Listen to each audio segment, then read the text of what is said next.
সেখানে যদি একজন অসুস্থ বিধ্বস্ত অবস্থায় এসে একটু বাড়িতে আশ্রয় চায়, তাহলে আমি আশ্রয় দেব না? আমি আমার নিজের ভাগ্যের কাছে হেরে গেলাম। কোয়েলকে আমি বাড়িতে থাকতে দিয়েছি, দেখেছো তো সবাই। তার জন্য মানুষের প্রচুর অভিমান হয়েছে রায়ের ওপর, যে কেন সতীনকে ঘরে থাকতে দিল, এটা কি ঠিক করলো? তাহলে তোমরাই একটা কথা বলো, এখন যদি প্রত্যেকের বরের এক্সকে তার কাছে ফিরিয়ে নেওয়া হয়, তাহলে বর তার বউকে ভুলে যাবে, তার কাছে ফিরে যাবে? তাহলে ভালোবাসাটা কিসে, বিশ্বাস কিসে? নেই বিশ্বাস ভালোবাসা। তার মানে এখন আমি যদি সৌর্যকে চেনো তো সবাই, অসাধারণ। তা আমি যদি সৌর্যকে আমার বাড়িতে নিয়ে আসতাম, তাহলে কি আমি আবার সৌর্যের সঙ্গে প্রেম শুরু করে দিতাম? হতো কখনো সেটা? অনির্বাণকে ভুলে যেতাম? হতো না। তাহলে একটা মেয়ে যখন তার এক্সকে দেখতে পেলে ফিরে যায় না, একটা ছেলে কেন ফিরে যাবে? এটা একটা পরীক্ষা রায়ের। তো সেই পরিপ্রেক্ষিতে আমার বাড়ির সবাই, বাকি সবার প্রচুর রাগ রায়ের ওপর, কেন কোয়েলকে বাড়িতে এনে রাখলো। এবং রায়ের রিপ্লাই, আমি কি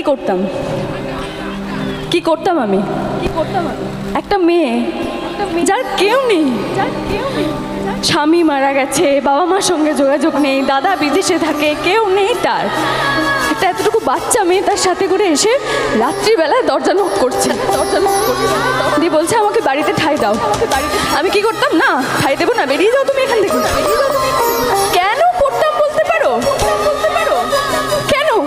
মানে আমি অনির্বাণকে সন্দেহ করে আমি ঘরে ঢুকাতাম না কোয়েলকে। আমার মনে হতো না না, কোয়েল তো অনির্বাণের এক্স ওয়াইফ, তাহলে কোয়েলকে যদি আমি বাড়িতে থাকতে দিই, তাহলে নিশ্চয়ই কোয়েলের আবার অনির্বাণের সঙ্গে সম্পর্কটা রিনিউ করবে, তাই তো?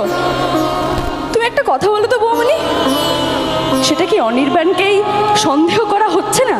অনির্বাণকে অবিশ্বাস করা হচ্ছে না?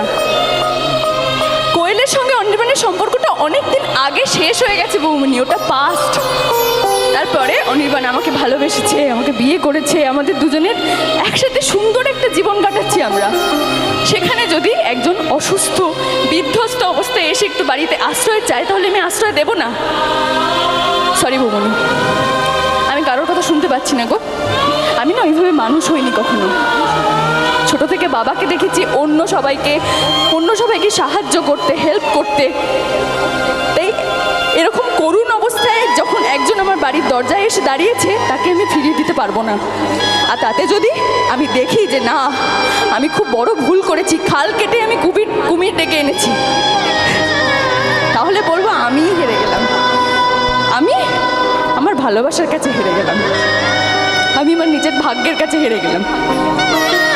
কোয়েল আমাকে হারালো না, অনির্বাণের ভালোবাসা আমাকে হারালো।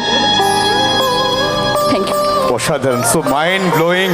ম্যাডাম, আপনার মতো যদি সবাই বাড়িতে এই ধরনের বউ থাকে না, আর হ্যাঁ করছো, তোমার যদি বউ বলে তোমার এক্সকে নিয়ে আসো, পুরো একটা হল লাগবে দেওয়ার জন্য।